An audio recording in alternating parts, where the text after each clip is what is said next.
Ողջույն բոլորին, դասական մեխանիկայի դասընթացի 14-րդ դասախոսությունն է։ Ուրեմն այսօր մենք ուսումնասիրենք Լագրանժի հավասարումները, այդ Արնոլդի գրքում 13-րդ բաժինն է։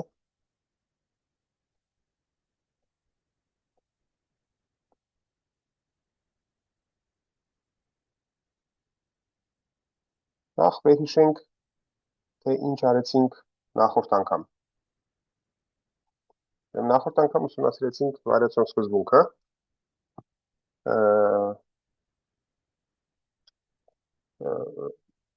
ներմուծեցինք ինչ-որ տարածություն,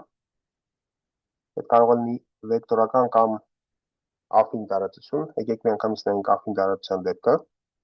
նայում ենք բոլոր կորերը, որոնք որոշված են ինչ-որ T0, T1 հատվածի վրա և արժեքները ընդունում են, ասենք, ինչ-որ մի R-ային տարածության մեջ։ Վերցնում ենք ֆունկցիա, որը կախված է 2n գումարած 1 փոփոխականից։ Ուրեմն առաջի n փոփոխականը նշանակենք A1 AN, երկրորդ n փոփոխականները B1 BN և վերջին փոփոխականը, որը կլինի ժամանակը C։ Ուրեմն այս L ֆունկցիայի համար մենք ենթադրում ենք, որ ինքը այնքան ողորկ է, ինչքան մեզ անհրաժեշտ է, մասնավորապես ենթադրում ենք, որ գոնե C3 դասից է այս բոլոր փոփոխականների։ Ու մի րոպե, ստեղ ես մի բան մոռացա։ Ստեղ ես ուզում եմ ֆիքսել ծայրակետերը, այսինքն աֆին տարածություն է ստացվում, ուրեմն բոլոր այն կորերը, որոնք մի ծայրակետում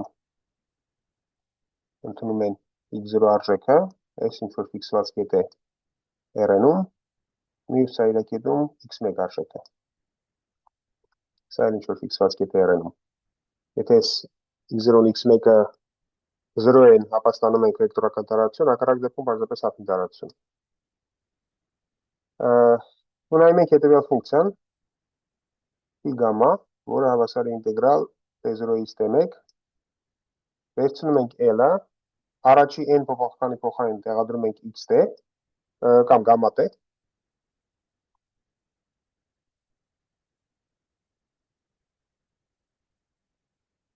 երկրորդ n փոփոխականի փոխարեն տեղադրում ենք գամմայի ածանցյալը և երրորդում t։ Իրականում սրանից հետո գամմայի փոխարեն x են բերելու, քանի որ նախորդ անգամ այդ տեսակ նշանակումներ ենք օգտագործում։ Ուրեմն մենք ցույց տվեցինք, որ այս ֆունկցիոնալը ինքը ունի դիֆերենցիալ։ Ինչ է այդ նշանակում։ Այդ նշանակում է, որ եթե վերցնենք phi հաշվենք գամմա գումարած h կետում և հանենք phi գամման, ապա այս կարելի է ներկայացնել որպես ինչ-որ գծային արտապատկերում f կիրառած h-ի վրա և գումարած փոքր o, իրականում կարող ենք գրենք նույնիսկ մեծ o h-ի նորմից։ Ուրեմն ինչ էր h-ի նորմը, այդ մաքսիմումն էր T0 T1 հատվածի վրա, h-ն կլինի բնականաբար վեկտոր, գումարած h-ի ածանցյալը h կետով t։ Ուրեմն phi-ն ունի դիֆերենցիալ այն իմաստով, որ մենք կարող ենք առանձնացնել phi գծային մասը։ Գծային մաս կարող ենք առանձնացնել ու ինչ որ մնում է կլինի փոքր o h-ի քառակուսուց։ Ուրեմն սա часть թեով է h-ը, h-ը ցանկացած ֆունկցիա է y0-ից, ուրեմն y0-ն այդ նույն y-ն է,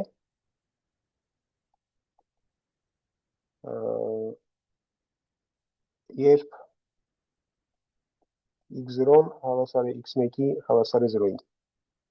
Քանի որ մենք ուզում ենք, որ գամմա գումարած h-ը նույնպես լինի y աֆին տարածությունից, պետք է որ h-ը ծայրակետերում դառնա 0, որպեսզի գամմա գումարած h-ը ծայրակետերում ընդունի այս x0-ի x1 արժեքները։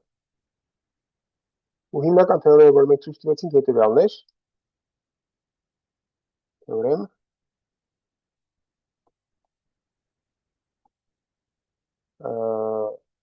Ուրեմն այս f արտապատկերումը մենք անվանեցինք դիֆերենցիալ df գամմա, ուրեմն դեֆի գամման գծային արտապատկերում է եզրո տարածությունից r։ Մենք ցույց տվեցինք հետևյալը, որ դեֆի x-ը, այսինքն x ֆունկցիայի վրա դիֆերենցիալ հավասար է 0-ի, այն եւ միայն այն դեպքում, երբ տեղի ունեն Euler Lagrange հավասարումները։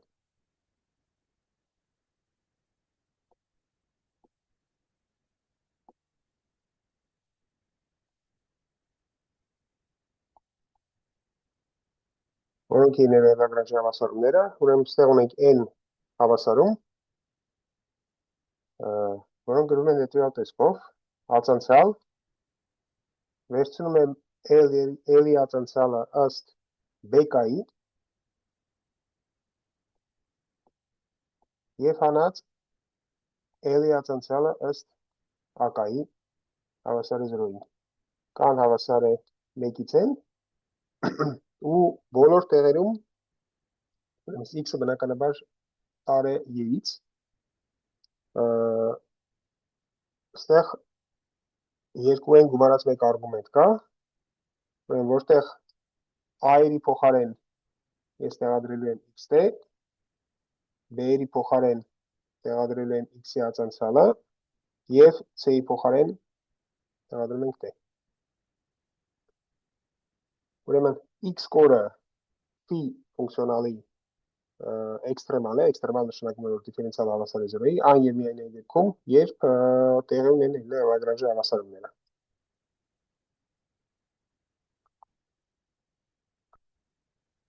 Հիմա հարց է առաջանում, թե որն է այս Lagrange հավասարումների և Նյուտոնի հավասարումների միջև կապը։ Ուրեմն կապը շատ պարզ է։ Տեղի ունի հետևյալ թեորեմը։ Նախ մի հատ գրենք Նյուտոնի հավասարումները որոնք էին։ Եթե ունենք, ասենք, n նյութական կետ,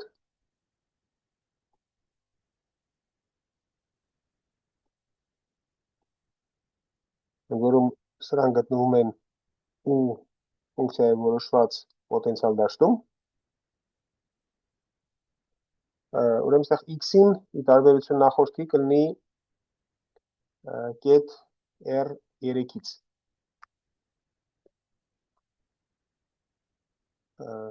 Ապա ընդորպես նյութական կետերի զանգվածները հավասար են m-ի, ապա Նյուտոնի հավասարումները ունեն հետևյալ տեսքը. m-ի x-ի երկու կետով հավասար է մինուս հաշվում գրադիենտը x-ի նկատմամբ ու ֆունկցիայի x1, xn։ Տեղին փոխվում է 1-ից փոքր n։ Այսինքն, ստեղ ես ունեմ մեծ n հավասարում, ստեղ ես ունեմ 3 փոքր n հավասարում։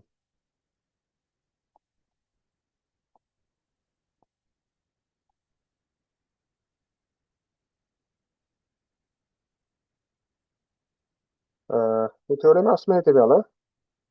որ Նյուտոնի հավասարումները կարելի է դուրս բերել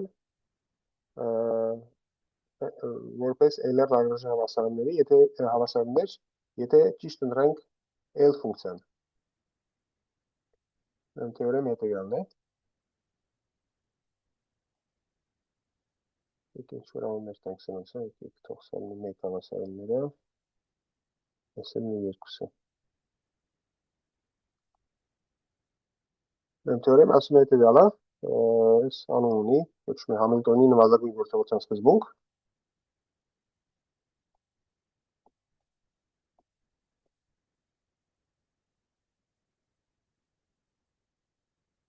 Ադեն, եթե ուրիշ բան եք դուք օգտագործում, կարող ես ուղղել ինձ, եթե նման ձևով չեն ասում։ Չէ, մենք էլ ենք սենց ասում։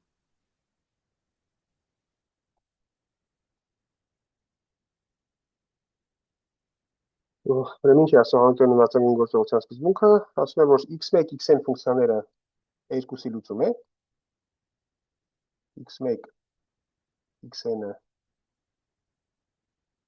երկուսի լուծում է, այն և միայն այն դեպքում, եթե տեղի ունեն, եթե x1, xn-ը Այսինքն ստեղ ավելի բան գրեմ, մանրամասն գրեմ։ Ամեն մեկ ունի 3 կոմպոնենտ, ուրեմն x11, x1 2, x1 3, ես առաջի 3-ը գրեցի, ես էլ վերջի 3-ը xn1, xn2, xn3, եթե այս ֆունկցիան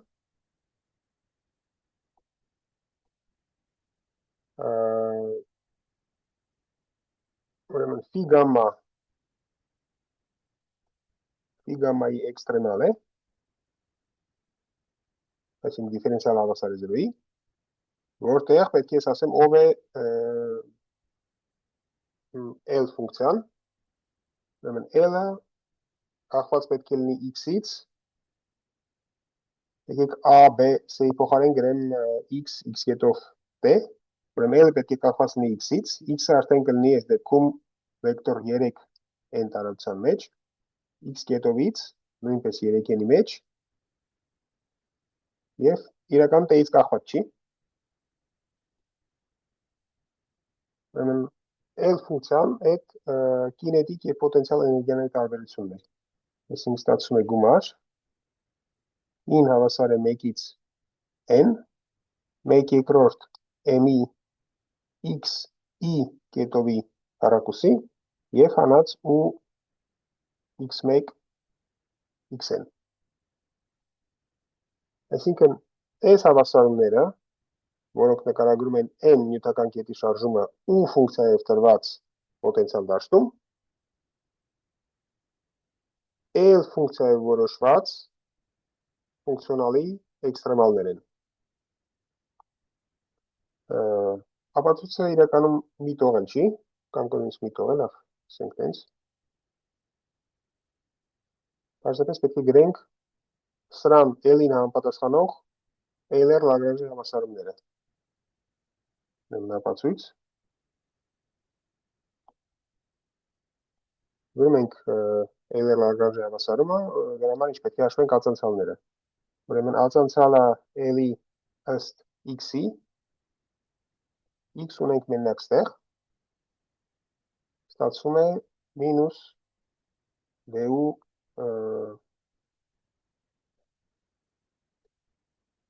եկեք dx-ի գրեմ ստեղ, նկատի ունենալով, որ ես հաշվում եմ 3 ածանցալ, ըստ x-ի երրորդ կոորդինատի։ Այսինքն ես x-ին հավասար իրականում x-ի 1, x-ի 2, x-ի 3։ Այսինքն ինչ որ գրված է ստեղ, այդ նույն բանն է, ինչ որ L-ի գրադիենտը x-ի նկատմամբ, x-ի փոխականների նկատմամբ։ Ստացվի, ստեղ գրեմ նենց ոնց որ նախորդ անգամ են գրել, այդ ստացվի գրադիենտ ըստ x-ի ու ֆունկցիայի համար։ Եթե հաշվում եմ ըստ x-ի կետովի, x-ի կետով ստեղ ունենք, էլի 3 կորդինատ է, x-ի 1 կետով, x-ի 2 կետով, x-ի 3 կետով, հեշտությամբ, եթե ստեղ հաշվի առնենք, որ սա կորդինատների քառակուսիների գումարն է, կստանանք m-ի բազմապատկած x-ի 1, x-ի 2 կետով և x-ի 3 կետով։ Ուրեմն հիշեցնեմ, որ այս դեպքում կետովը այդ պարզապես նշանակում է փոփոխականի համար, ածանցալ չի այդ ժամանակի։ Ուրեմն ստեղ ստացվեց m-ի x-ի կետով։ Հիմա ինչ պետք է անեմ, հիմա պետք է այս բոլոր տեղերը արգումենտների փոխարեն դնեմ իմ ֆունկցիան x1t, xnt։ Այսինքն ինչ կստացվի։ Կստացվի ածանցալ ըստ ժամանակի dl dx-ի, այսինքն ստացվում է m-ի x-ի կետով և պետք է հանեմ dl dx-ին, այսինքն մինուս գրադիենտ x-ի ու։ Ես հավասար է 0-ի, ես էլ նույնն է, ինչ որ գրենք m-ի x-ի 2 կետով, գումարած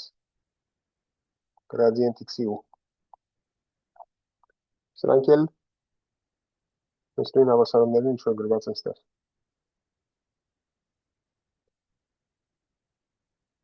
Եթե հիշենք, որ փոփոխականի փոխարինում անելիս մենք պարզապես կարող ենք փոփոխականի փոխարինում անենք ֆունկցիոնալում, որից հետո գրենք Լագրանժի հավասարումները, այդ նույն բանը կարող ենք անել Նյուտոնի համակարգի համար, այսինքն Նյուտոնի համակարգի համար գրենք համապատասխանող ֆունկցիոնալը, այսինքն սրան համապատասխանող ֆունկցիոնալը, եթե ուզում ենք անել փոփոխականի փոխարինում անենք, ու հետո նոր գրենք Նյուտոնի Լագրանժի հավասարումները, ամենահեշտ եղանակն է ուրիշ կոորդինատներում հավասարումները գրելու համար։ Եկեք այդ մի հատ ձևակերպենք։ Ուրեմն մենք ունեինք Նյուտոնի հավասարումները, դիցուք ուզում ենք անենք փոփոխականի փոխարինում եռաչափ տարածության մեջ, այսինքն ունենք ինչ-որ մի հատ f ֆունկցիա, որը R3-ից գնում է R3 ու ինքը դիֆեոմորֆիզմ է։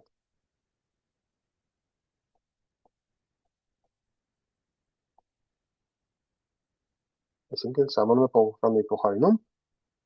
մենք x-ի երրորդը ստանում ենք որպես ինչ-որ ֆունկցիա, անուն դնենք QE։ QE-ն կլինի նույնպես R3-ից ֆունկցիա, R3-ից կետ։ Այսինքն եթե մենք ունենք հետագից x կոորդինատներում, դրան համապատասխանում է հետագից QE կոորդինատներում։ Անցյալ անգամ մենք ասել ենք հետևյալը, որ եթե մենք ունենք ինչ-որ L ֆունկցիա, որը կախված է ասենք x կետով և t-ից, x-ը փոխվում է R-ում, x և x կետով փոխվում են R-ում, եթե մենք վերցրել ենք նոր կոորդինատներ, FQ, մի քիչ իհարկե ստեղանաջող ստացվեց, եկեք J գրեմ, որտեղ SF-ը նույն F-ը չի, մեծ F-ը, SF-ը գործում է R3-ում, ես մանավանքամից բոլոր փոխանցումների վրա եմ ազդում, ասենք անունը դնենք J, եթե J-ն դիֆեոմորֆիզմ է R-ից R-ն,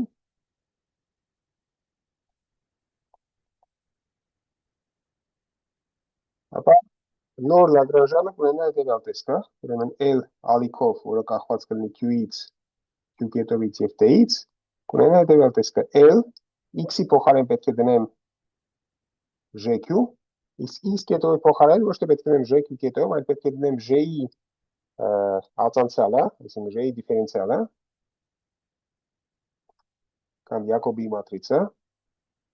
որ պետք է կիրառեմ Q կետովի վրա։ Սա էր մեր անցյալ անգամվա արդյունքներից մեկը։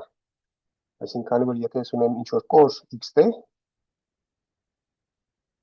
ուրեմն xt կորը նոր կոորդինատներում կրվի ինչ-որ qt տեսքով։ Եթե ես ածանցում եմ, այսինքն հաշվում x կետով t-ն, ապա այստեղ կստացվի j-ի դիֆերենցիալը qt կետում և կիրառած q կետով t-ի վրա։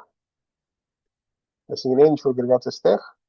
հենց սրա արտահայտությունն է։ Նոր ֆունկցիան, սրա ասում ենք Լագրանժյան, նոր Լագրանժյան նոր կոորդինատներում կունենա այս տեսքը։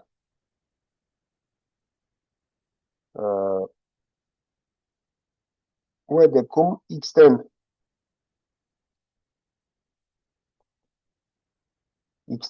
որը որոշված է T0 T1-ի վրա, phi էքստրեմալ է,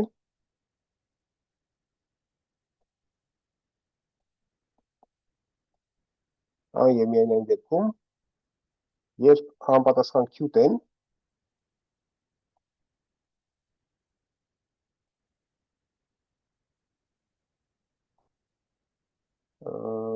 phi ալիքով է էքստրեմալ է։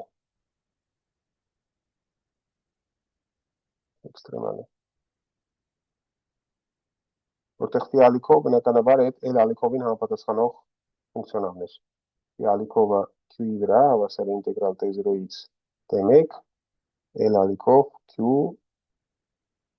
կախված T-ից Q կետով T և T։ Հիմա հիմա մենք նայում ենք Նյուտոնի հավասարումները ու նայում ենք հետևյալ դիֆեոմորֆիզմը։ Եթե մեզ տված է F դիֆեոմորֆիզմը եռաչափ տարածության վրա, ապա մենք կարող ենք սահմանենք ժեն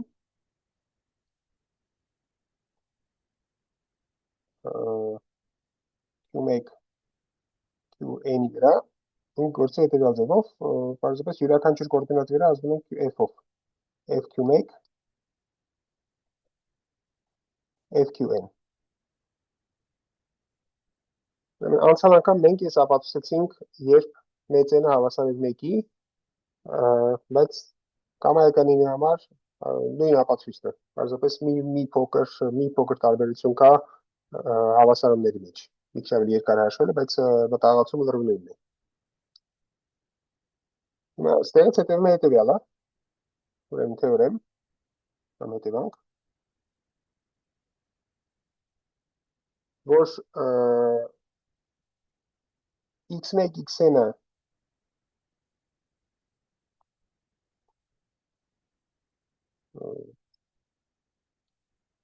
x1 x-ը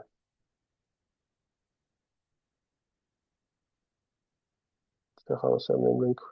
համարցվել էինք, ուրեմն երկու հավասարումների երկուսի լուծում է,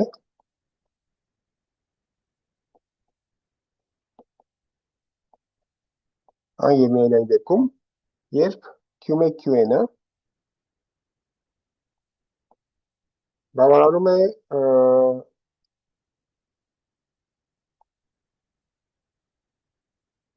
Euler Lagrange հավասարներին,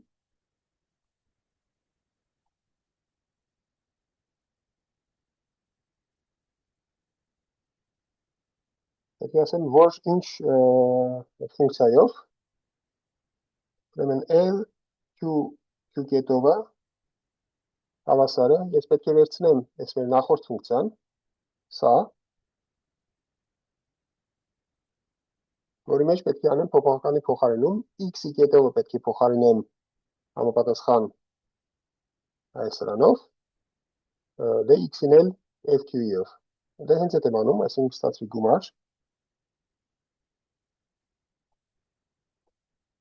9 հավասար է 1-ից n, 1 երկրորդ, n-ի, հիմա x-ի կետովը ինչ է դառնում, ստացվում է, լավ, եկեք մի հատ էլ ուժ ձևով գրենք, f շտրիխ qi կիրառած qi կետովի վրա սրաքառակուսի։ Իրականում նույն բանն եմ գրել, պարզապես սրա անունը ես դրել էի դիֆերենցիալ։ Հիմա f շտրիխ Q-ին, այդ իհարկե f շտրիխ չի, քանի որ ստեղ 3 փոփոխական կա, s դիֆերենցիալի համար մեկ այլ նշանակում է։ Սրա փոխարեն ես կարող էի գրել պարզապես df հաշված Q-ի կետում, նույն բանն է։ Բայց երբեմն սենց եմ գրում, ամենտեղս ասել այս տեսակել գրենք։ Մենք ստացի u հաշված f Q1-ի վրա, f Q-ի վրա։ Այսինքն ես պարզապես վերցրեցի այս ֆունկցիան, քանի որ ստացել էինք, որ Նյուտոնի հավասարման լուծումները այս սրա էքստրեմալներ են, հիմա ասում եմ, անում եմ փոփոխականի փոխարինում, գիտեմ, որ փոփոխականի փոխարինում անելուց ես ստանալ եմ նույն Լագրանժի հավասարումները նոր կոորդինատներում։ Դե տալիս է սա, այսինքն այն ինչ որ գրված է թեորեմ, որ գրված է ստեղ, այդ մեր նախորդ անգամ ապացուցած թեորեմի հետևանք է, որ Նյուտոնի հավասարումներին փոփոխականի փոխարինում անելու համար պետք է անել հետևյալը, վերցնել համապատասխան Լագրանժի ֆունկցիան, Լագրանժի ֆունկցիայում անել փոփոխականի փոխարինում ու այս նոր Լագրանժանի համար գրել Euler Lagrange հավասարումները։ Հիմա մի քանի օրինակ կնայենք, ավելի հարց կդառնա, եթե դեռ պարզ չի։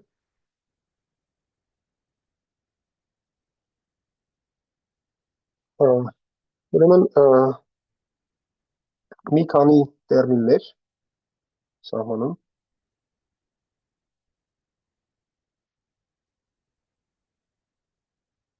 ուրեմն այս L ֆունկցիան կոչվում է Lagrange ֆունկցիա կամ Lagrangean,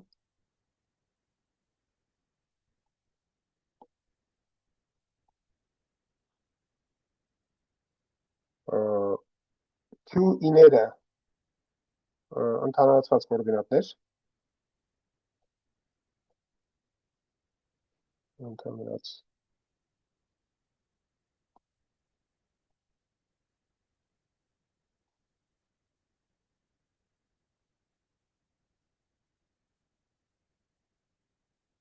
QE կետով ուղղականները ընդհանրացված իմպուլսներ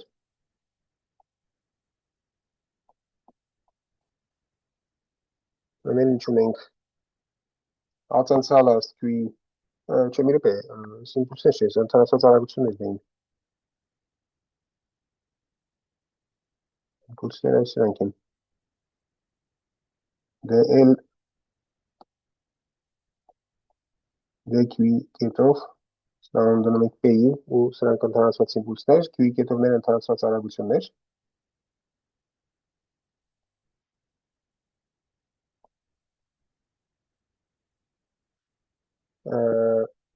Ստեղ մենք սովորենք, որ իմպուլսը այդ արագություն անգամ զանգվածներ, բայց այդ միայն դեկարծյան կոորդինատներում։ Եթե մենք վերցնում ենք ցանկացած ուրիշ կոորդինատներ, պատահական ուրիշ կոորդինատներ, ապա ընդհանրապես դրա կարող է այդպես չլինել։ Իմպուլսը չի լինի զանգված անգամ ընդհանրացված արագություն։ Ուրեմն եթե էլի նայելով այս բանին, Նյուտոնի հավասարումներին եւ Լագրանժի հավասարումներին DL dx-ին անվանում ենք ընդհանրացված ուժեր DL dq-ին սրանք ընդհանրացված ուժեր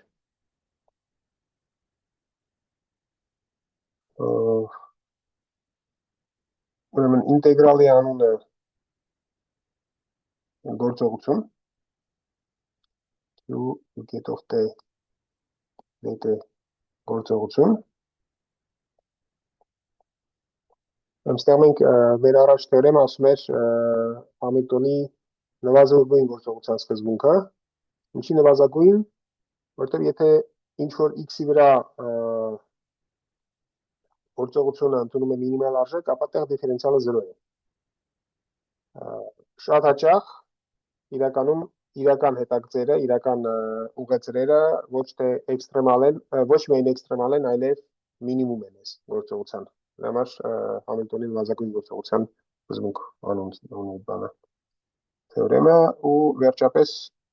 այն ինչ որ մենք ստացանք ddt dl dq կետով dl dq սրան մենք ասացինք մեր ֆունկցիոնալի համար Euler-Lagrange հավասարում, սովորաբար ասում են բարձրապես Lagrange հավասարում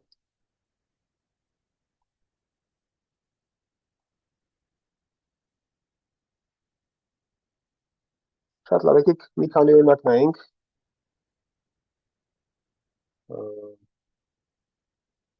Տեսնենք ինչ է կարելի անել սրանց հետ օրինակներ։ Ուրեմն առաջի օրինակը այդ երբ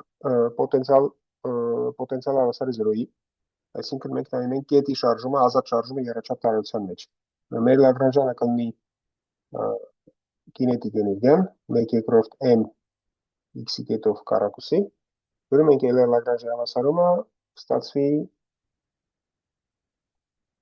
ածանցալը ստեի dl dx-ին ստացվի m dl dx-ը mx կետով x-ը ուրեմն բնականաբար եռաչափ տարածությանն է պատկանում ուրեմն x-ը պատկանում է r3-ին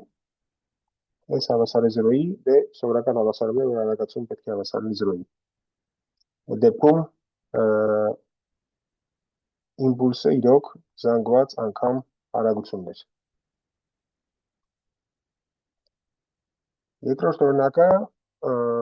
մանրամասն ուսումնասիրել ենք, ուրեմն շարժումը կենտրոնական դաշտում։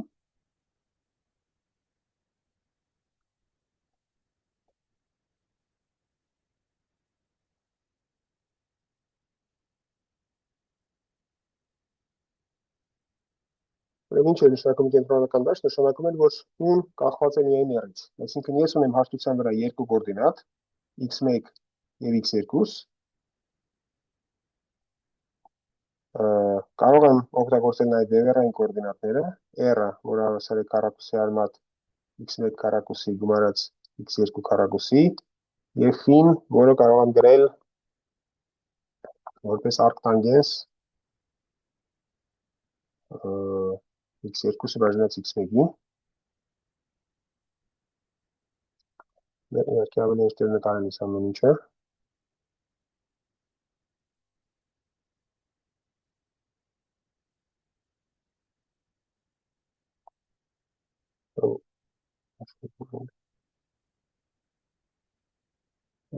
Եկան բանը ինձ պետք է չի շրջանագիծը եթե եմ ցանկացած կետ ցանկալները ցանկալնիքին x1 x2 հիմա ուրեմն որն է մեջ Lagrangian-ը այդ կինետիկ էներգիա 1/2 մենք միշտ վերցրել ենք m-ը հավասար 1 եկեք ընդհանուր դեպքում վերցնենք m x կետով հարակուսի եւ պետք է հանեմ կինետիկ պոտենցիալ էներգիան, որը կախված է միայն r-ից։ Ես ուզում եմ այս հավասարումները գրել վեկտորային կոորդինատներում։ Մենք իրականում գրել ենք, բայց պարզապես հավասարումներին փոխարինում անելով, եկեք հիմա անենք նենց ոնց որ ասում եմ այս թեորեմը պետք է անել։ Այսինքն Lagrangian-ի մեջ ես օգտագործում եմ r phi r կետով phi կետով կոորդինատները։ Ինչ պետք է անեմ, պետք է գնեմ 1/2 m x կետովի փոխարեն պետք է գրեմ ինչ որ գրված էր այս արտահայտության մեջ։ Ամենահեշտ եղանակն է ենթադրել, որ մենք ունենք արագություն, մենք ունենք ինչ որ շարժում ու տեղ վերցնում ենք ածանցալը։ X կետովը ուրեմն x1 x2-ը հավասար է r կոսինուս phi r սինուս phi։ Հիմա ես վերցնում սրա ածանցալը x կետովը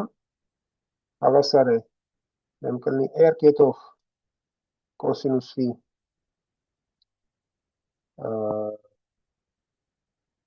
r կետով սինուս phi եւ գումարած r-ը կարող եմ դուրս անել, phi կետովն էլ կարող եմ դուրս անել, ստացվի մինուս սինուս phi եւ կոսինուս phi։ Այսինքն ես ենթադրեցի, որ ես ունեմ շարժում ու հաշվեցի շարժման արագությունը։ Հիմա վերցնում եմ սրա երկարությունը x կետով քառակուսին, ինչի հավասար կլինի նախ նկատում եմ, որ այս երկու վեկտորները միմյանց ուղղայաց են, r կետով կարող եմ դիմացադրել, կստացվի կոսինուս phi սինուս phi, ստեղ մինուս սինուս phi կոսինուս phi, այսինքն այս երկու վեկտորները միմյանց ուղղայաց են, ստացվում է սրա երկարություն գումարած այն մյուսի երկարությունը։ Սրա երկարությունը հեշտ է հաշվել, կլինի r կետով քառակուսի, գումարած դեսարանն էլ դժվար չի, կլինի r քառակուսի phi կետով քառակուսի։ Ստեղ ես ֆորմալ արեցի հաշվելով պարզապես ինչ-որ մի շարժման արագությունը, բայց իրականում նույն բանը տեղի կունենար, եթե ես հաշվեի այս գրեի բացահայտ այս f ֆունկցիան, f դիֆեոմորֆիզմը, որը իրականում ամբողջ տարածության դիֆեոմորֆիզմ չի, հիմա ինչ-որ հաշտություն հանած կետի դիֆեոմորֆիզմ է իր պատկերի վրա, բոլոր դեպքերում ամեն մեկի ձև կարող է համոզվել, որ ստեղ ստացվում է m անգամ r կետով քառակուսի գումարած r քառակուսի phi կետով քառակուսի եւ հանած ու-ի մեջ բան չկանելու, քանի որ ինքը արդեն ստախված է r-ից։ Այսինքն մենք ստացանք այս Lagrangian-ը։ Հիմա պետք է գրեմ այս Lagrangian համապատասխան Euler-Lagrange հավասարումները կամ բարձրապես Lagrange հավասարումները։ Դե հաշվենք ինչ է, ուրեմն dl dr-ը այդ կլինի մինուս du dr, dl df-ին phi չկա, ինքը հավասար է 0-ի, dl dr կետովը կլինի m r կետով եւ մի րոպե dl dr-ը ես այս մի r-ը մոռացա,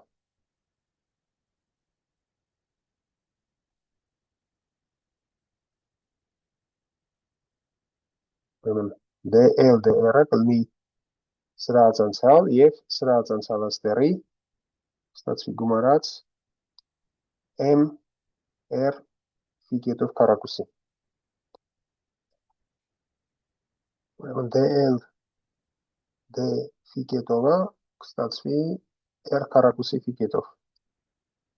անգամ M։ Հիմա կարող ենք գրել LR հավասարումները, ուրեմն երկու հավասարում է ածանցյալ ժամանակի վերցնում ենք DL DR կետով, այսինքն M R կետով, որից պետք է հանեմ DL DR-ը, այսինքն ստացվի գումարած DU DR եւ հանած M R phi կետով քառակուսի։ Սա հավասար է 0-ի եւ երկրորդ հավասարումը ածանցյալ ժամանակի պետք է վերցնեմ DL դեֆին, այսինքն M R քառակուսի R քառակուսի phi կետով, իսկ DL դեֆին հավասար է 0-ի, նշանակում է հավասար է 0-ի։ Այստեղ միանգամից տեսնում ենք Կեպլերի երկրորդ օրենքը։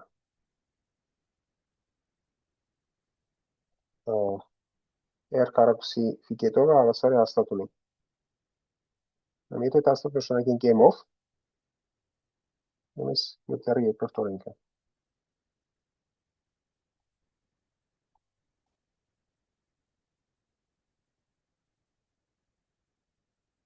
Եկեք այդ այս մեծությունը հաստատունը նշանակենք M-ով, ուրեմն M R քառակուսի phi կետովը նույնաբար հավասար է M-ի։ Այս երկրորդ հավասարման մեջ տեսնում ենք, որ ինքը կլինի դիֆերենցիալ հավասարում R-ի նկատմամբ, եթե կարողանանք այս phi կետովից ազատվենք, phi կետովից կարող ենք ազատվել այս հավասարման շնորհիվ։ Phi կետովը հավասար է M-ը բաժանած փոքր m R քառակուսի։ Ուրեմն տեղադրում ենք առաջի հավասարման մեջ, ստացվի DDT M R կետով, մնացած տանենք աճ մաս, կլինի մինուս DU DR եւ գումարած ուրեմն M անգամ R անգամ phi կետովի քառակուսի կլինի M քառակուսին բաժանած M քառակուսի R-ի 4 աստիճան։ Կամ կարող եմ ուրիշ ձևով գրել ես, ուրեմն կստացվի M R 2 կետով հավասար է մինուս ածանցյալը ստերի, ստեղ կստացվի UR, եկեք տեսնենք ստեղ ինչ է ստացվում, այսքանը այդ նույնն է, ինչ որ M քառակուսին բաժանած փոքր m անգամ R-ի խորանարդ։ Այս էլ հեշտությամբ հասկանում ենք, որ հետևյալ ֆունկցիայի ածանցյալն է, ուրեմն գումարած M քառակուսի 2M փոքր R քառակուսի։ Այս էլ են հավասարումներ, որ մենք ստացել էինք R-ի համար։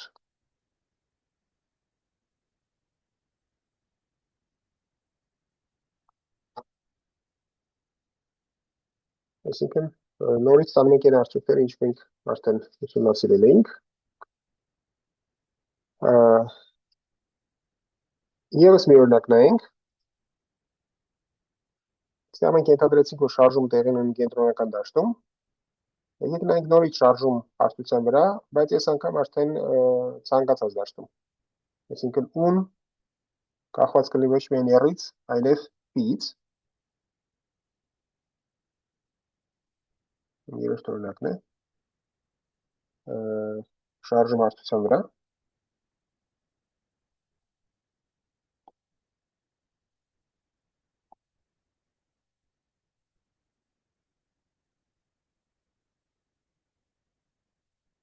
Ինչ փոփոխություն կլինի։ Միակ փոփոխությունը այն է, որ ստեղ DL դեֆին 0 չի լինի, ուրիշ ոչ մի փոփոխություն չկա։ Այսինքն մենք ստանում ենք նույն հավասարումները, եկեք մի անգամից գրենք, ուրեմն կստացվի M R կետով ածանցյալ գումարած DU DR հանած M R phi կետով քառակուսի հավասար 0-ի Իսկ երկրորդ հավասարումը կունենա հետևյալ տեսքը. Ածանցյալ m r քառակուսի phi կետով, ուրեմն սա պետք է հավասար լինի dl dφ, այսինքն կստացվի մինուս du dφ։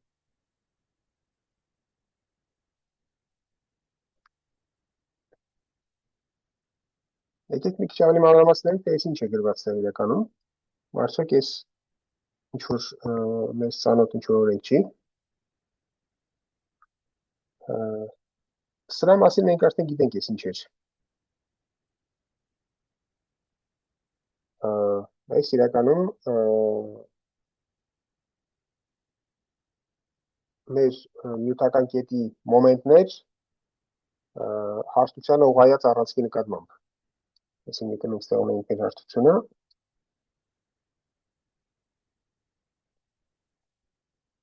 x1, x2, եթե այս երրորդ առանցքը նշանակենք z-ով,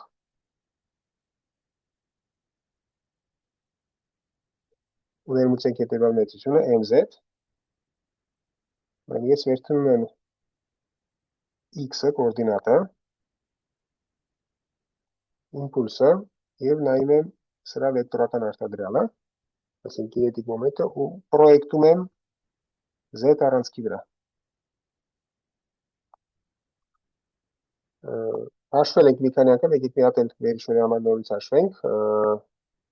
եկեք x-ը գրենք r e if-ի տեսքով, x կետովը կլինի r կետով e if-ի գումարած r phi կետով e if-ի, Երբ հաշվում ենք վեկտորական արտադրյալը x mx կետով, կստացվի հետևյալը, ուրեմն r e-if-ի, r կետով e-if-ի գումարած r phi կետով e e-if-ի, ինչ-որ միտեղ m մոռացա, ուրեմն այս ամեն ինչը բաժանված m-ով, կամ m-ը կարող եմ միանգամից դիմացը դնել մեզ մեր վեկտորական արտադրյալներ, այս պետք է բաժանվածքեմ եզետով, ու այս ամեն ինչը բաժանված m-ով։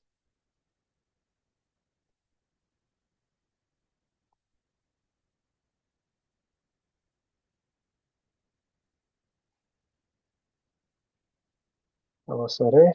ուրեմն երբ վերցնում եմ սրա եւ սրա վեկտորական արտադրյալ, ստանում եմ 0, քանի որ զուգահեռ վեկտորներ են, շնորհակալ պետք է վերցնեմ սրանը եւ սրանը, բայց այս բաժանված սրանով հենց ստացվում է եզետը, այսինքն e-if-ի e-if-ի ուղղայած վեկտորներ են, մի խոսքով հենց հեշտ է հասկանալ, որ ստացվում է հենց եզետը, այսինքն այս ամբողջը ստացվում է հետևյալը, m-ը կար, ստացվում է r քառակուսի, սա իրականում ոչ թե phi-ը, այլ phi կետով, ու ստեղ ստացել եմ եզետ անգամ եզետ։ Այսինքն այն ինչ որ գրված է ձախ մասում, այդ z առանցքի նկատմամբ մոմենտի փոփոխությունն է, փոփոխման արագությունը։ Մենք հաշվենք ինչ du dφ-ին հաշվենք, ուրեմն մինուս du dφ-ին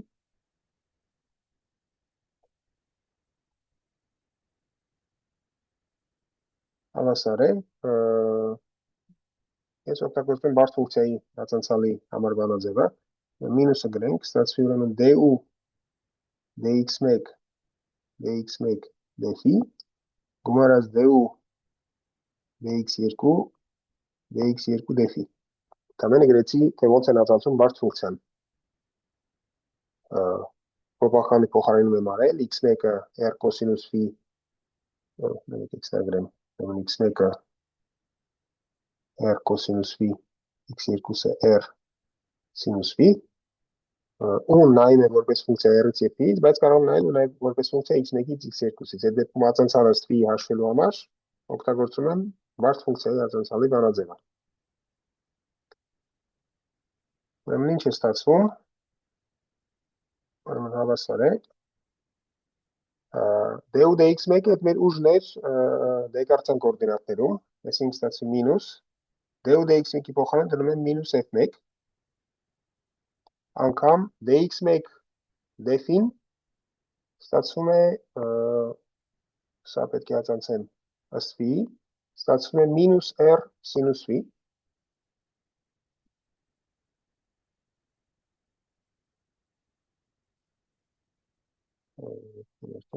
մինուս ընդհանուր էր և գումարած D ու dx2-ը այդ մինուս f2-ն է, dx2 df-ին r կոսինուս v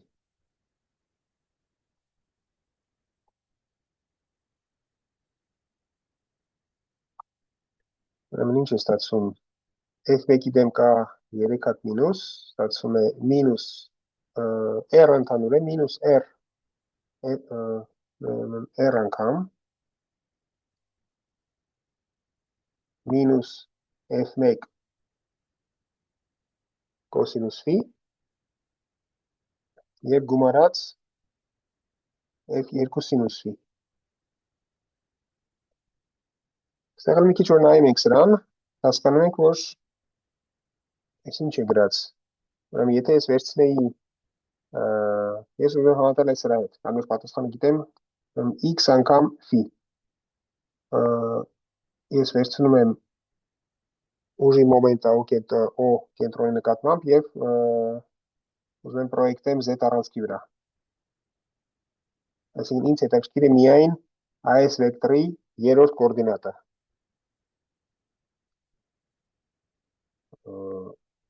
Իրականում քանի որ երկուսն հաշվության մեջ է, մյուս երկու կոորդինատները կլինեն 0։ Ուրեմն սրա երրորդ կոորդինատը հաշվելու համար ինչ պետք է անեի։ Գրում եմ կոորդինատները x1 x2 երրորդ կոորդինատը 0 է, f1 f2 երրորդ կոորդինատը 0 է։ Ուզում եմ հաշվել սրա երրորդ կոորդինատը, սրա վեկտորական արտարել երրորդ կոորդինատը, ինչ պետք է անեմ, պետք է վերցնեմ այս առաջի երկուսի այս մատրիցի դետերմինանտը, այսինքն ստացվում է x1 f2 x1 f2 մինուս x2 f1 կամ ուրիշ կերպ ասած r f2 կոսինուս v հանած r f1 սինուս v։ Սրա հետ որ համեմատում եմ ստեղ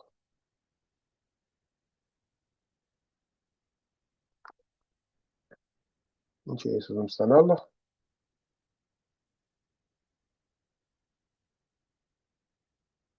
վերկեմ։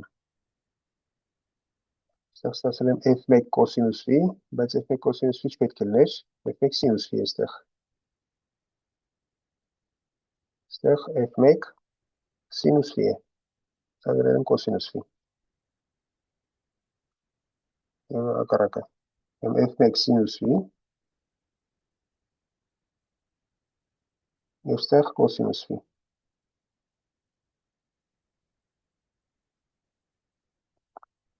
Այսինքն ինչ որ գրված է ստեղ, NC-ին արտահայտությունն է։ Սա և սա նույն բանն է։ Այսինքն այս ստեղ գրված է, այդ նույնն է ինչ որ x f և պրոյեկտած z առանցքի վրա։ Այսինքն եզրակացությունը հետևյալն է,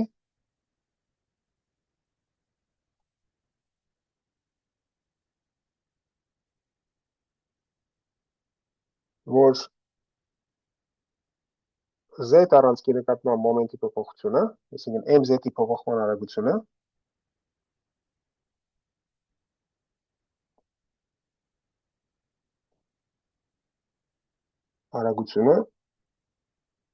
հավասար է ուժի մոմենտին z առանցքի նկատմամբ, ազնող ուժի մոմենտին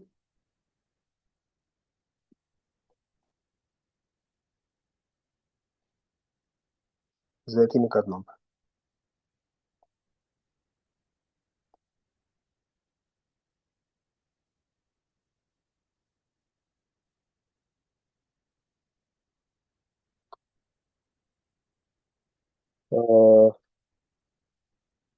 Արդյոք ես ամեն ինչի մասին հարցեր կան։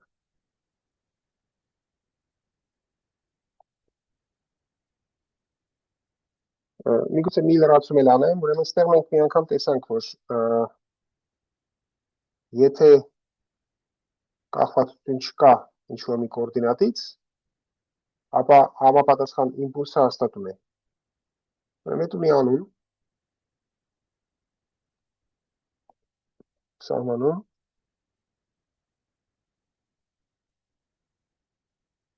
ուրեմն Q-ի կասենք, որ Q-ին ցիկլիկ է,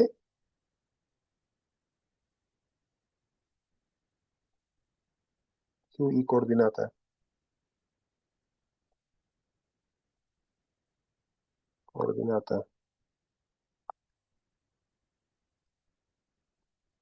ասում են ցիկլիկ հայերեն, Արմեն, Այս ցիկլիկ ենք ասում։ ցիկլիկ է, եթե L-ի արձանցալը ըստ Q-ի նույնաբար հավասար է 0-ի։ Ու դե եթե հետևանք այս ամեն ինչից ցիկլին կոորդինատող համապատասխանող իմպուլսը հաստատում է։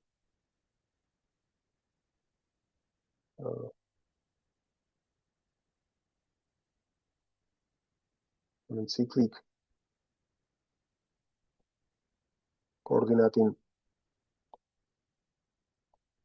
համապատասխանող իմպուլսը կամ համապատասխան իմպուլսը հաստատում է։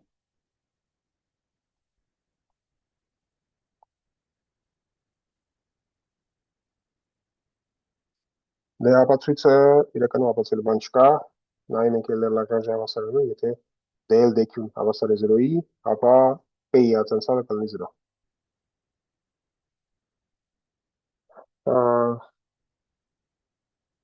Շատ լավ, կան հարցեր Լագրանժի հավասարումների մասին։ Ուրեմն եթե հարցեր չկան, մենք անցնենք հաջորդ բաժնին։ Ուրեմն հաջորդ բաժինը այդ Լեժանդրե ձևափոխությունն է։ Արնոլդի գրքում 14-րդ բաժինը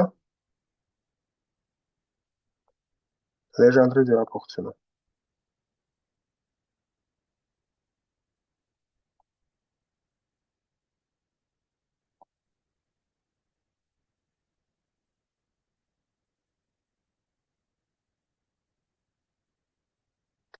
Ուրեմն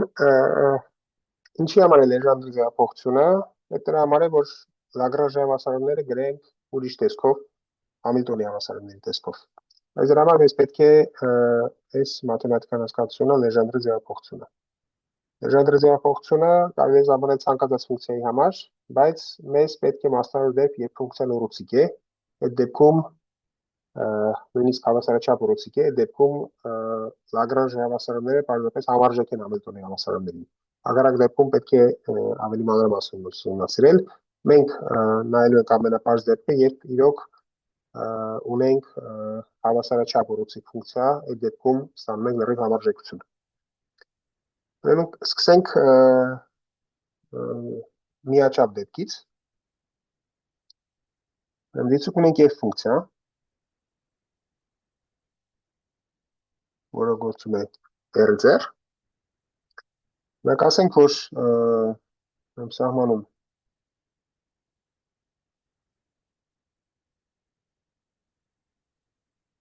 ասենք, որ f-ը ուռուցիկ է,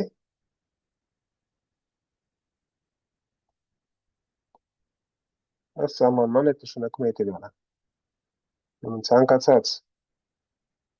x1, x2 կետերի համար եւ ցանկացած թետայի համար 0,1 հատվածում տեղի ունի հետևյալը. f թետա x1 գումարած 1 անց թետա x2-ը չի գերազանցում թետա fx1 գումարած 1 անց թետա fx2։ Ուրեմն եկեք փորձենք երկրաչափորեն հասկանալ, թե ինչ է նշանակում։ Այստեղ մենք վերցրեցինք f ֆունկցիա, որը ամենուրեք էր որոշված, կարող է f-ը ինչ-որ միջակայքի որոշված լինի, Այդ դեպքում ուռուցիկությունը միջակայքի վրա այս նույն բանն է, պարզապես x1, x2-ը պետք է պատկանեն այդ միջակայքին։ Բայց էլի մենք նայելու ենք ամենապարզ դեպքը։ Ուրեմն այսպես առանցքն է x-երի ուռուցիկությունը նշանակում է հետևյալը։ Եթե ես վերցնեմ ցանկացած երկու կետ x1 եւ x2 ու նայում եմ միջանկյալ կետ, այսինքն նայում եմ θ x1 1 հանած θ x2, օրինակ if θ-ն հավասար է 0-ի, ստանում եմ x2 կետը եւ θ-ն հավասար է 1-ի,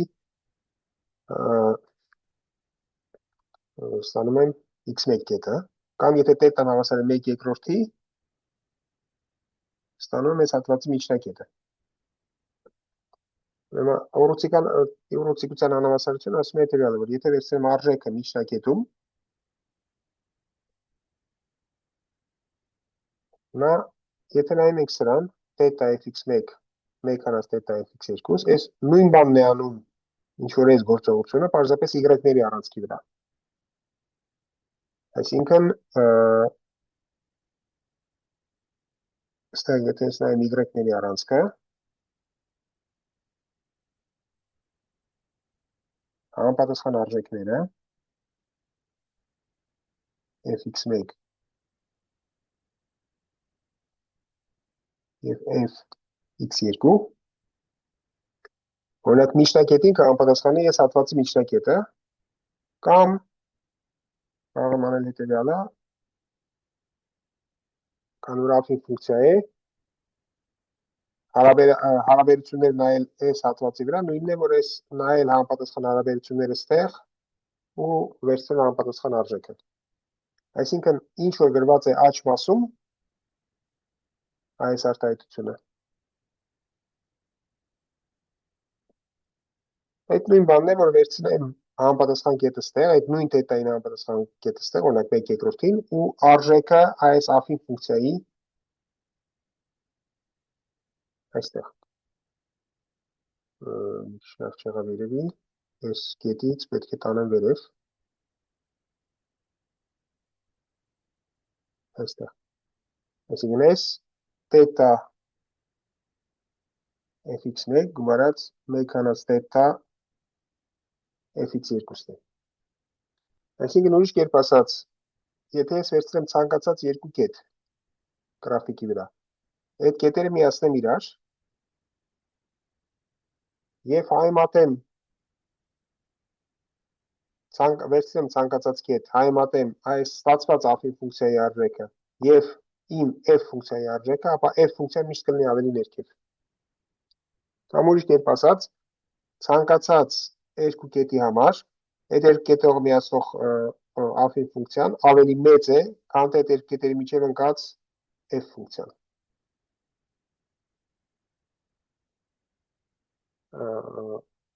Մի խոսքով, այս ընդհանրապես բարձ բան չի, այս երկրաչափորեն հասկանալ, թե այս ինչ է նշանակում։ Որ ուռուցիկություն այդ հենց այս նկարն է։ Վերցնում ենք երկու կետ, միացնում ենք իրար, գրաֆիկը ընկած է ավելի ներքև։ Մեզ անհրաժեշտ է հետևյալ արդյունքը, որ հիմա կապացնենք, թեորեմ։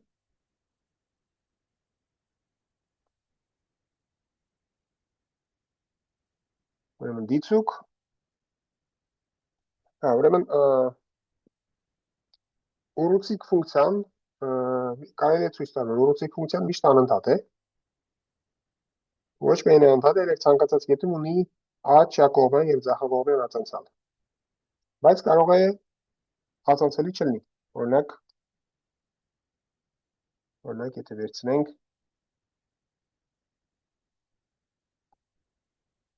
fx-ը հավասար է մոդուլ x ֆունկցիան։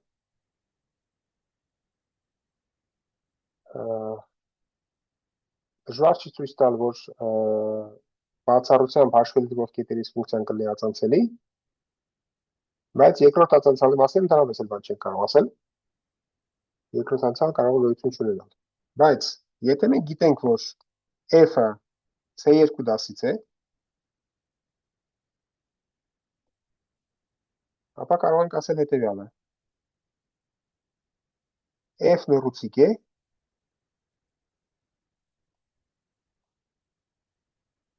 այն եւ միայն այն դեպքում, երբ ցանկացած x-ի համար r-ից երկրորդ տածանցալը մեծ է կամ հավասար 0-ից։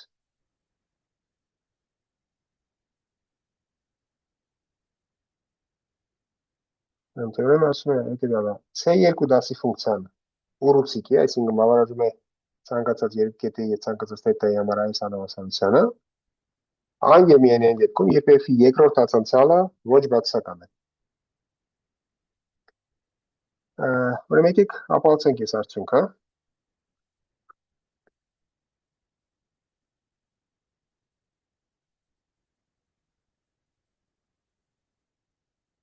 Նախ այս ուռուցիկության հատկությունը ես կվերաձևակերպեմ հետևյալ ձևով։ Էլի վերցնում ենք մեր ֆունկցիան եւ անում ենք հետևյալը։ Վերցնում եմ 3 կետ, դա թող լինի x-ը, y-ը եւ z-ը։ Ունայում եմ հետևյալ ուղիղները, այսինքն նայում եմ x-ին եւ y-ին համապատասխանող կետերով անցնող ուղիղը, y-ին եւ z-ին համապատասխանող կետերով անցնող ուղիղը եւ x-ին ու z-ին համապատասխանող կետերով անցնող ուղիղը։ Ուրեմն գրաֆիկորեն ինչ կարող եմ ասել։ Ես տեսնում եմ, որ սա ավելի ներքև է, քան սա էլ իր հերթին ավելի ներքև է, այսինքն ավելի ներքև նկատի ունեմ ներքև է ուղղված, այսինքն ուղին համապատասխան գործակիցը, ուրեմն եմ 3 ուղիղ։ Եկեք սրանով դնեմ 1, թող սա լինի առաջինը, երկրորդը եւ երրորդը։ Այս 3 ուղիղները բնականաբար են ինչ-որ հավասարումներով։ Ասենք a1x գումարած b1, a2x գումարած b2, a3x գումարած b3, ճիշտ է, 3 ուղիղներ են տրված, այս x-ը այս x-ի հետ կապ չունի, x-ի առանցքն է պարզապես, բայց այդտեղ հավասարումները գրել եմ հեսա x, y, z տերմիններով։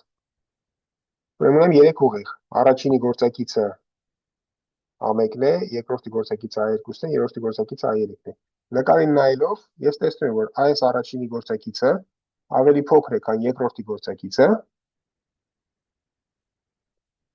ինքն էլ իր այստին ավելի փոքր է, քան երրորդի գործակիցը։ Ես խնդրում եմ հետևյալը, որ f-ն ուռուցիկ է, առանց երկու պայմանի, f-ն ուռուցիկ է,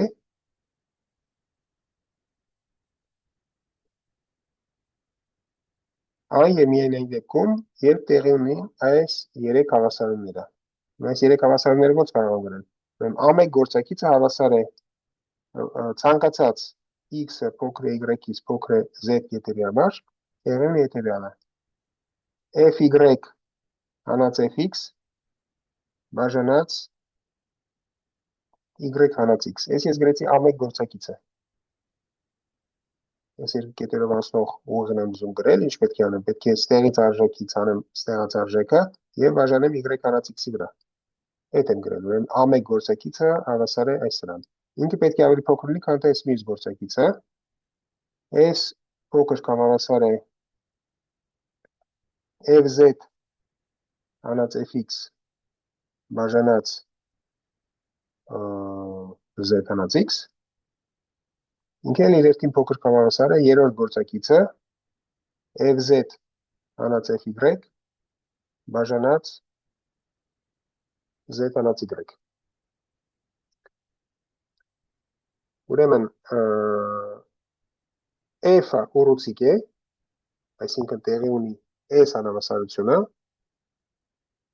այն եւ միայն այն դեպքում, երբ տեղի ունեն այս 3 անհավասարությունները։ Իրականում բավական է ենթադրել, որ տեղի ունի ասենք առաջի երկուսը, առաջի անհավասարությունը։ Ճիշտ չեմ ուզում ես ապացուցել, ես իրականում համարյա բան չկա անելու։ Պարզապես գրում եք այս անհավասարությունը, ունեք վերցնում եք այս առաջինը,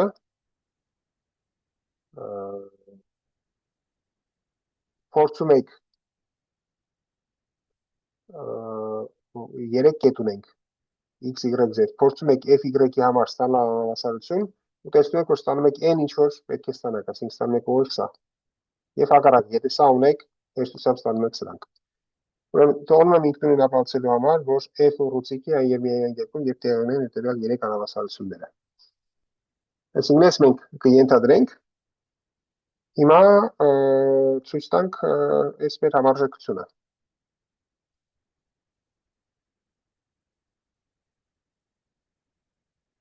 Ուրեմն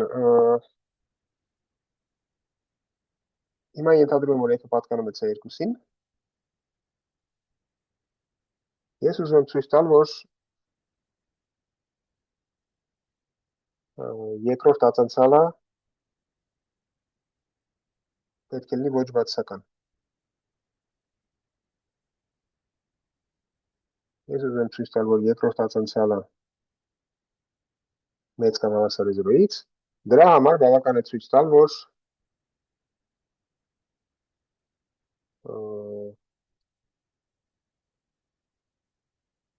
դրա համար բավական է ցույց տալ ինչ, դրա համար բավական է ցույց տալ, որ առաջի ածանցալը չի նվազում։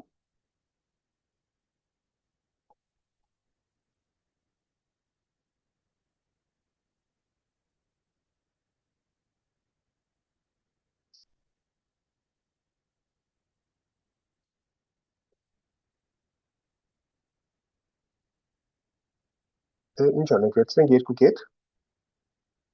ասենք x և z-ը, վերցնենք x-ը փոքր է z կետի,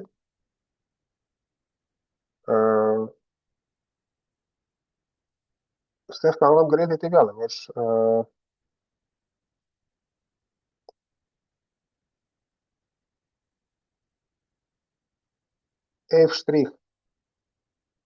f'-ը x կետում հավասար է սահման f y հանած fx բաժանած y հանած x։ Ոչ թե պարզապես գրեցի, ինչ է նշանակում f-ի ածանցալը x կետում։ Ես պարզապես նկարին նայելով եմ բանանում, և f'-ը z կետում այս հավասար է սահման, ուրեմն այս սահմանը երբ y-ը ձգտում է x-ին, այս սահմանը երբ y-ը ձգտում է z-ին։ Ուրեմն fz հանած fy բաժանած z հանած y։ Իրականում պետք է գրեի fy հանած fz բաժանած y հանած z, բայց դե բնականաբար նույն բանն է։ Ուրեմն ստեղ երբ y-ը ձգտում է z-ին։ Եթե y-ը լիներ նույն կետը, կարող է ասել, որ սա սրանից փոքր է, հետևաբար սահմանն էլ է փոքր։ Բայց y-ը նույն կետը չի, ես պետք է տարբեր կետեր վերցնեմ։ Բայց անում եմ էլի նույնը, ասում եմ, որ եթե y-ի փոխարեն վերցնեմ y1 կետ, ու այս y-ի փոխարեն վերցնեմ y2 կետ, ապա այս արտահայտությունը կփոքրանա, իսկ այս արտահայտությունը կմեծանա, էլի այդ նույն պատճառով։ Ուրեմն եթե վերցնում եմ ցանկացած, ուրեմն հիմա վերցնում եմ հետևյալ ձևով, x-ը փոքր է y1-ից, փոքր է y2-ից և փոքր է z-ից։ Այդ դեպքում կարող եմ ասել, որ f y1 հանած fx բաժանած y1 հանած x, ես գիտեմ, որ ինքը ավելի փոքր է, քան նույն բանը y2-ի այո, y1-ի և y2-ի համար գրած։ f(y2) հանած f(y1) բաժանած y2 հանած y1։ Ես հայմատեցի, այս նույն բանն եմ կարել, պարզապես x, y1 և y կետերի համար։ Գրել եմ, որ այս ափին ուղի գործակիցը ավելի փոքր է, քան թե սրանը։ Բայց սա էլ իր հերթին ավելի փոքր է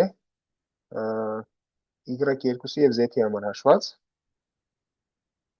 Փոքր կամ հավասար է f, ուրեմն z հանած f y2 բաժանած z հանած y2։ Հիմա եթե ստեղ անցնում եմ սահմանի, երբ y1-ը ձգտում է x-ի, սա ձգտում է, ուրեմն սա ճիշտ է ցանկացած y1, y2-ի համար, հետևաբար կարող եմ անցնել սահմանի։ Սա ձգտում է f' x-ի, ես մյուսը ձգտում է f' z-ի։ Այսինքն ես ցույց տվեցի, որ ցանկացած երկու x եւ z կետերի համար f'(x)-ը փոքր կամ հավասար է f'(z)-ից։ Այս մեջտեղի անդամը կարող ենք մոռանալ, սա ճիշտ է ցանկացած y1 փոքր է y2 թվերի համար, անցնում ենք սահմանից, ստանում ենք արդյունք։ Այսինքն ցույց տվեցինք, որ եթե f-ի երկրորդ եթե մի րոպե, ցույց տվեցինք, որ եթե f ուռուցիկ է, ապա երկրորդ տագնցալը մեծ կամ հավասար է 0-ից։ Հիմա ցույց տանք, որ եթե f-ի երկրորդ տագնցալը մեծ կամ հավասար է 0-ից, ապա f ուռուցիկ է։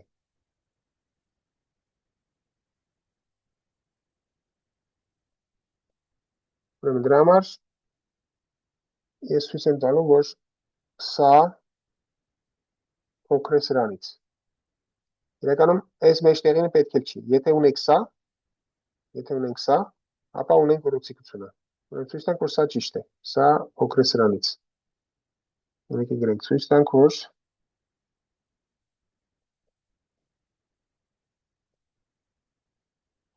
ցանկացած x-ը փոքր է y-ից փոքր է z-ի համար, ուրեմն ինչ ունենք f y հանած fx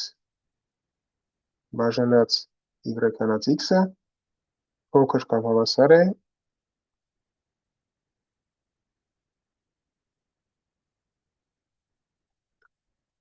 f z հանած fy բաժանած z հանած y։ Ուրեմն էլի նայում ենք այս նկարին, ուզում ենք ցույց տանք, որ սա ավելի փոքր է գործակիցը, ավելի փոքր է, քան սրա գործակիցը։ Օգտագործում ենք միջին արժեքի թեորեմ, որը ասում է, որ այս ձախ մասը, սա նույն ձախ մասը հավասար է f շտրիխ ինչ-որ միջանկյալ կետում, ասենք անուն դնենք x1, որը կգտնվի xy հատվածի վրա, ցանկացած y-ի եւ x-ի համար տենց x1 գոյություն ունի, եւ սա էլ հավասար է f շտրիխ x2-ը գտնվի y z հատվածի վրա։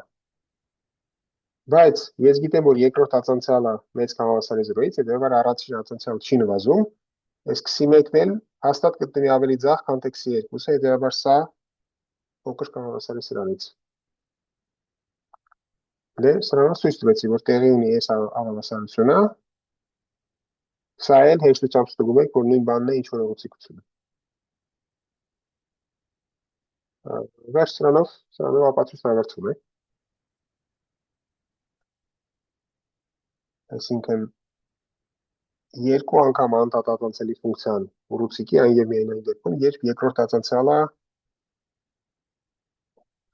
մեծ կամ հավասար է 0-ից։ Բարձր է ուռուցիկության մասին հարցեր կան։ Շատ լավ, եթե չկան, եւս մի սահմանում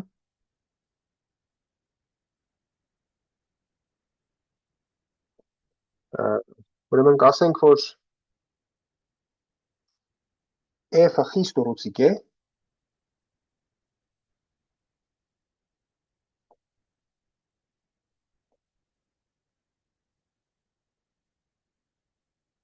սահմանման,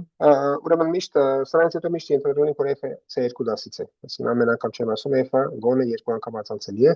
ուրեմն խիստ ուռուցիկություն նշանակում է, որ ցանկացած x-ի համար երկրորդ ացանցյալը մեծ է, խիստ մեծ է 0-ից, ու կասենք, որ f-ը հավասարաչափ ուռուցիկ է,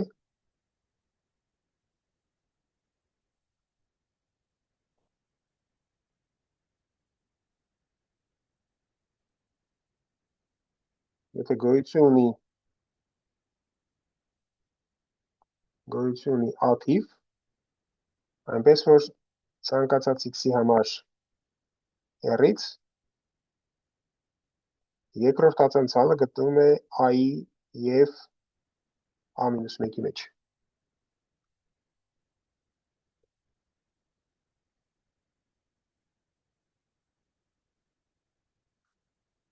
Եկեք օրինակներ նայենք։ Եթե ես վերցնում եմ fx-ը հավասար է y-ի, ասենք թողնի մինուս x, կամ yx, տարբերություն չկա, yx-ը կլներ, ապա երկրորդ ածանցալը ակնհայտորեն դրական է։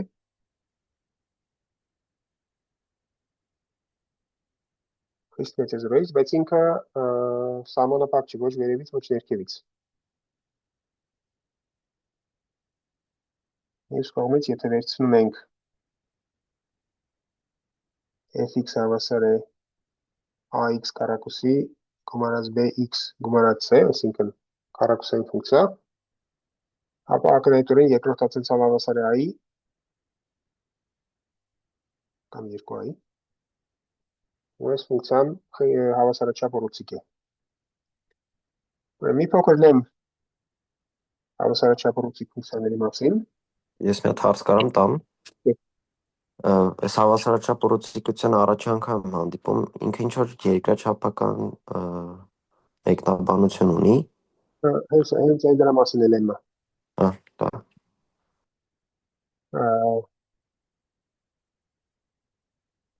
Ուրեմն f-ը, եթե f-ը հավասարաչափ ուռուցիկ է,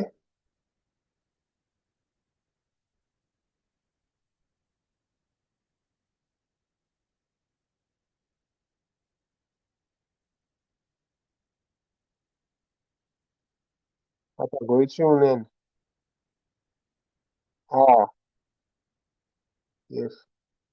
c թվեր, այնպես որ ցանկացած x-ի համար r-ից fx-ը գտնվում է a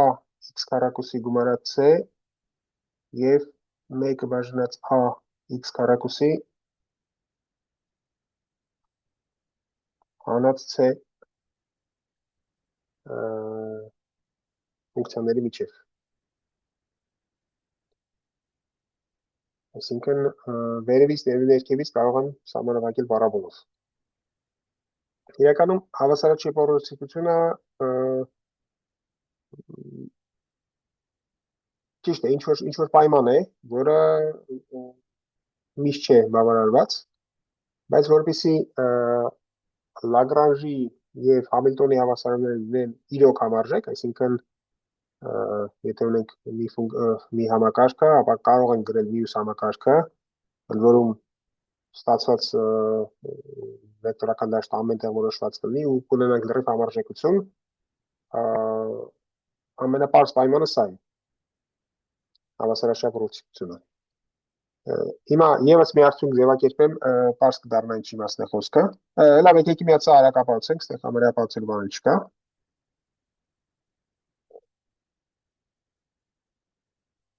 Ուրեմն ապացույց։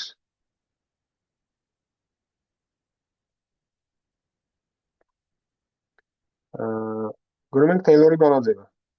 Երկրորդ կարգի, եկեք ամեն միանգամից դուրս բերենք։ Ուրեմն fx հանածել 0-ն հավասար է ինտեգրալ 0-ից 1,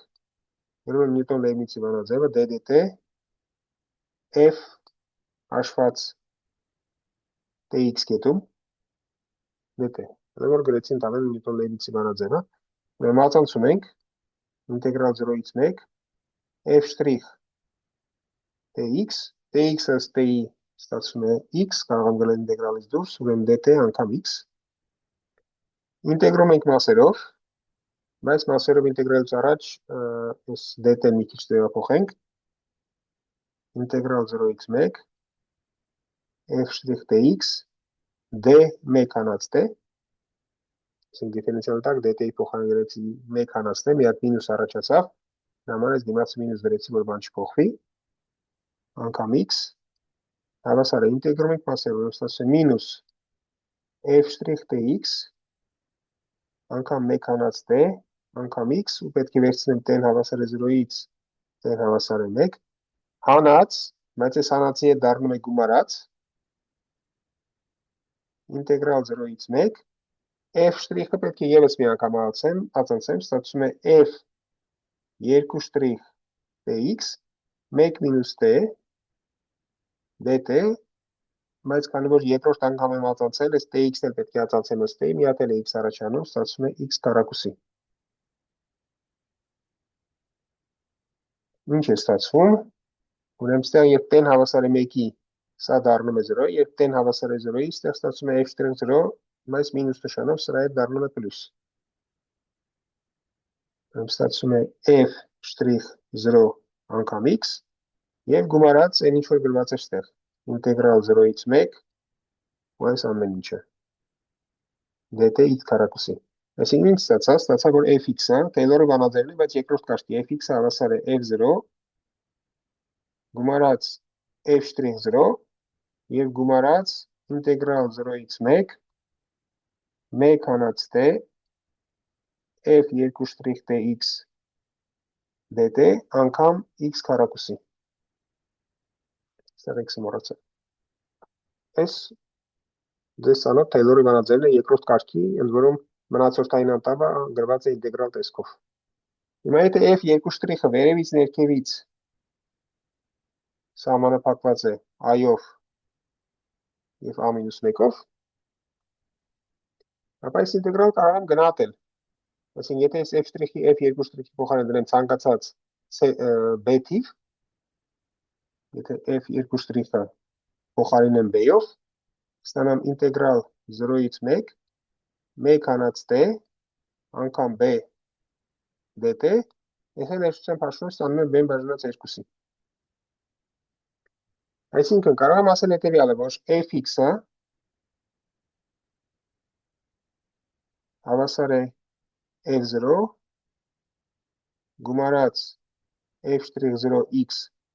գումարած ինչ որ մի r ֆունկցիա կախված x-ից անգամ x քառակուսի, որտեղ rx-ը, եթե ես իրան վերևից գնահատում եմ i-ով, ստացվում է փոքր կամ հավասար է a բաժանած 2-ից, եւ եթե ներքևից գնահատում եմ a մինուս 1-ով, կստացվի մեծ կամ հավասար է 1-ը բաժանած 2a-ից։ Դե իհարկե այս a-ն նույնը չի ինչ որ ստե այս a-ն։ Եկեք լավ ստեղ մի հատ, չգիտեմ, մեծատառ գրեմ, այս որ չփառնենք իրար հետ։ 1 գոյություն ունի a մեծատառ, 1-ը բաժանած a, ստեղ էլ a։ Այսինքն ստեղ ստացել եմ, որ f-ը վերևից ներքևից գնահատվում է գծային գումարած ինչ որ թիվ անգամ x քառակուսի, բնականաբար հեշտությամբ այս վերևից ներքևից գնահատեմ նույն տեսակ արտահայտությամբ, այսինքն հաստատուն գումարած քառակուսային։ Մի խոսքով թողնում եմ սա ձեզ ինքնուրույն հասկանալու համար, այսինքն համարյա անուն ճարված է։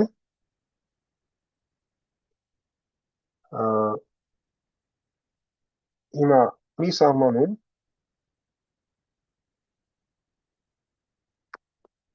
ուրեմն ինչ է նշանակում լեժանդրի ձևափոխություն։ Ուրեմն լեժանդրի ձևափոխություն ցանկացած ֆունկցիայի համար կարելի է սահմանել։ Ունենք f ֆունկցիա, գնում է r-ից r, սրա լեժանդրի ձևափոխությունը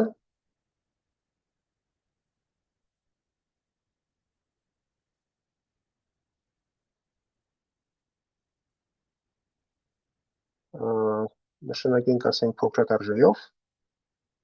կախված կլինի p-ից, ըստ սահմանման հավասար է սուպրեմում, երբ x-ը փոխվում է r-ի վրա, p անգամ x հանած fx։ Այսինքն ինչ եմ անում, ես վերցնում եմ fx ֆունկցիան,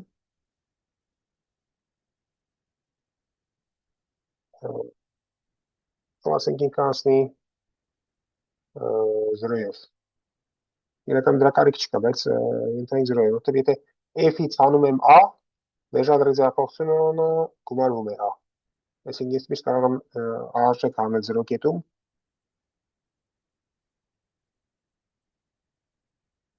Ուրեմն այս մեր f ֆունկցիան է։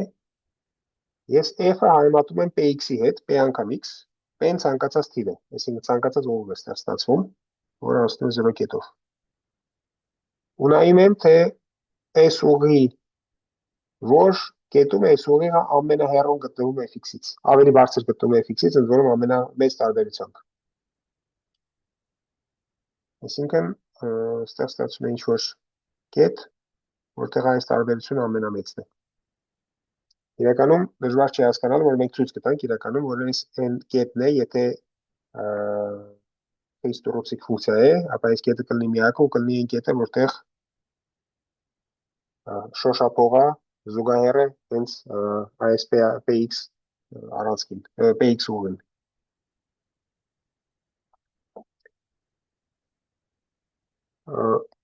Շատ լավ է, երկրաչափորեն ոնց կարելի է պատկերացնել միաչափ դեպքում, ֆորմալ մաթեմատիկա սահմանում սա է, վերցնում եմ սուպրեմում, երբ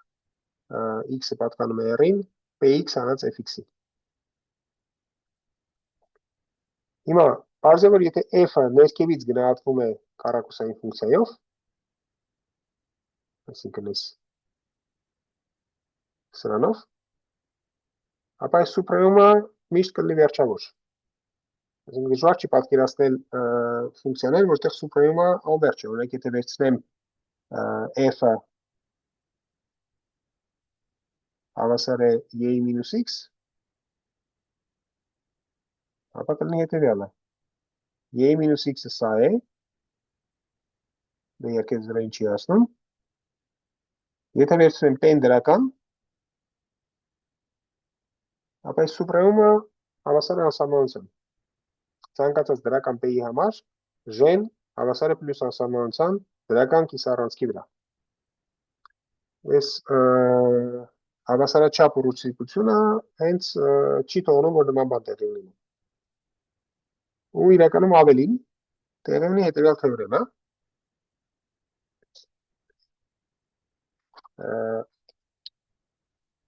Թեորեմ, որը կապացենք հաջորդ անգամ։ Ուրեմն երկու մաս թեորեմում։ Առաջինը ասում է, որ եթե ունենք հավասարաչափ ուռուցիկ ֆունկցիա, ուրեմն n, եթե f-ը հավասարաչափ ուռուցիկ է,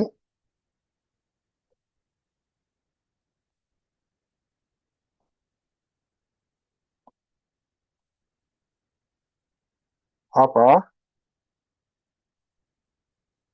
f-ի լեժանդրի ձևափոխությունը, որ նշանակել ենք j-ով կգրեմ j, ուրեմն j-ն սա պարզապես f-ի լեժանդրի ձևափոխությունն է, ապա j-ն j-ն պատկանում է c2-ին,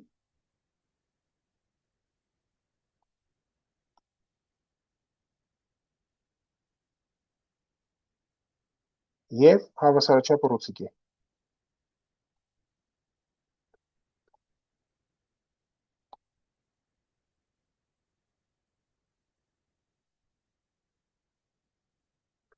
Այսինքն ոչ մի պատճառ չկա, որ այսպես սուպրեմումը լինի C2 դասից։ Իրականում կարող է չլինել C2 դասից։ Թեորեմը ասում է, որ եթե f-ը C2 դասից է եւ հավասարաչափ ուռուցիկ, ապա j-ն C2 դասից է ու նույնպես հավասարաչափ ուռուցիկ է, եւ երկրորդ մասը ասում է, որ այս j-ի լեժանդրի ձևափոխությունը հավասար է f-ին։ J-ի լեժանդրի ձևափոխությունը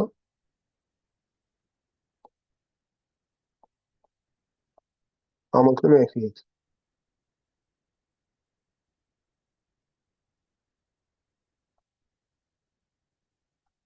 Այսինքն ուրիշ կերպ ասած, երկու անգամ անդադարձելի